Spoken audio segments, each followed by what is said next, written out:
All right, Bismillah, Assalamu alaikum wa rahmatullahi wa barakatuh, everyone. This is Qur'an Daily, Yousuf, Raza, and we're continuing talking about Surah al-Fatiha. We got all the way up to where Iyyaka nasta'in, and we spoke about how we want to make sure that Iyyaka nasta'in is not being used as an excuse, as an evasion of responsibility that is upon us. But of course, there is another dimension to it that definitely has to be mentioned, that whenever we're up to do a task, whenever there is a recognition and realization of a responsibility for a task or a set of tasks, there's always a fear of failure, right? And that fear of failure does not necessarily have to do with our effort, because there are genuinely so many things that are not within our control. So you have to make a decision with respect to your future.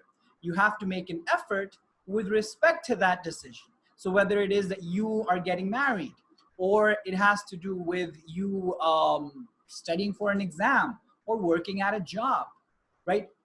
The entirety of the results, we know from experience, is not just based on the effort we put, right? And that idea that, you know what, there is so much that I can do and it may all go to waste and I may not get the result that I want despite the best of my effort, can take us away again from effort itself, right? So what Iyyaka nasta'in is telling us is to have this tawakkul, and it's saying, listen, you got within your power, let's say 20 to 30% of what it takes to get the results that you want, right?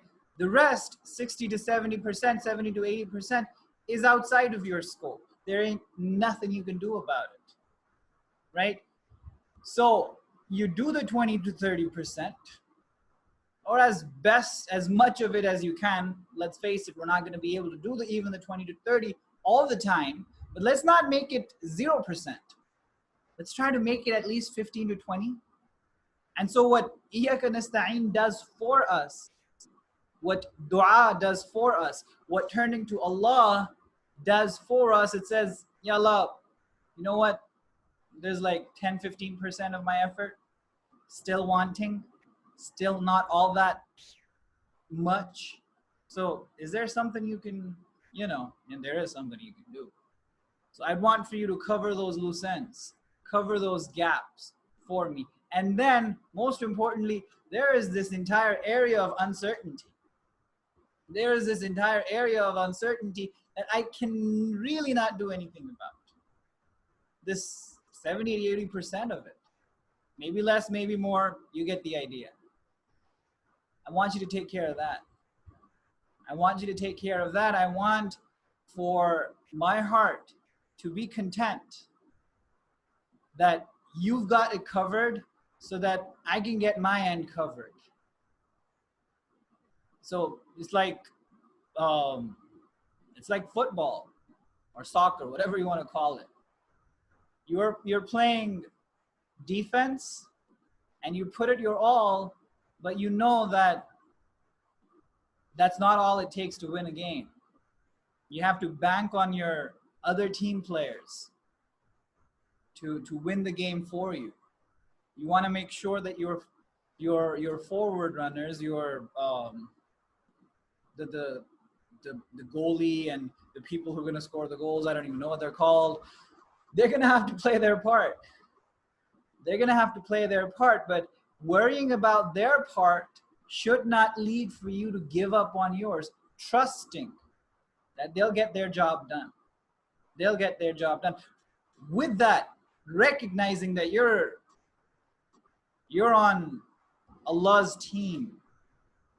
So other people on His team, Allah Himself, they got you covered. You do the best in your area and you rely on Him to cover His end. And so with Iyyaka nasta'in comes this tranquility in the face of uncertainty. Recognizing that uncertainty is not randomness. Uncertainty is not anything at all can happen mindlessly. There's no deliberation behind it. There is no consciousness behind it. There is no meaning behind it. No. Iyyaka nasta'in understands this, that whatever happens, failure or success, whatever is in the future, it gives me that relative degree of contentment. As much as is necessary for me to get my act together. See, when I say have a relative degree of contentment, that is what I mean. I'm not talking about absolute bliss. I am not talking about not having any fear at all. There's going to be that realistic fear, and that should be there. But it shouldn't be to the point of debilitating me, taking me away from all kinds of effort. Yes, different states of fear of the future will influence my productivity, will influence my efficiency, but it should not. So say in the absence of fear, my productivity or efficiency is 70 to 80% of what it should be. Great. But it should not be that in the presence of fear, a lot of fear or anxiety for that matter, that productivity goes all the way down to 0 to 10% and nothing more than that. Yes, fear and anxiety can be debilitating, but then there is this conversation that I can have with myself, this reassurance that I can give to myself in a state of prayer, tell myself Iyyaka nasta'in, and then gradually start building it up from that 0 to 10% to maybe 15 to 20 to 25 to 30 and gradually onwards. Again, even having that 0 to 10% in as one-off events, as something that happens, every now and then. Completely understandable.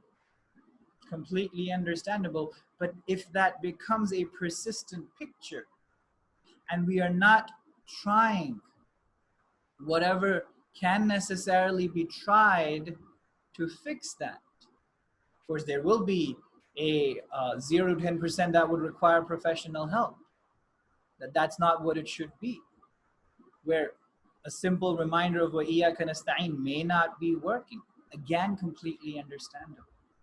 Completely understandable. But for the most part, and for the most of us, what Iyyaka nasta'in should provide that reassurance that even in the face of very strong threats, in the face of very unnerving uncertainty, we're able to keep our act together. We're able to keep our act together. Maybe not all the way up, but also not all the way down. And progressively getting better with each dua, with each recitation of Fatiha, with each salah. So I hope that serves as a useful reminder. Thank you very much for watching. If you benefit, make sure that others do as well. Feel free to share, ask, comment. Jazakumullahu khairan wa akhiru da'wana an alhamdulillahi rabbil alamin. If good things happen to you after subscribing to Jimmy Kimmel, better things are going to happen to you if you subscribe to my channel.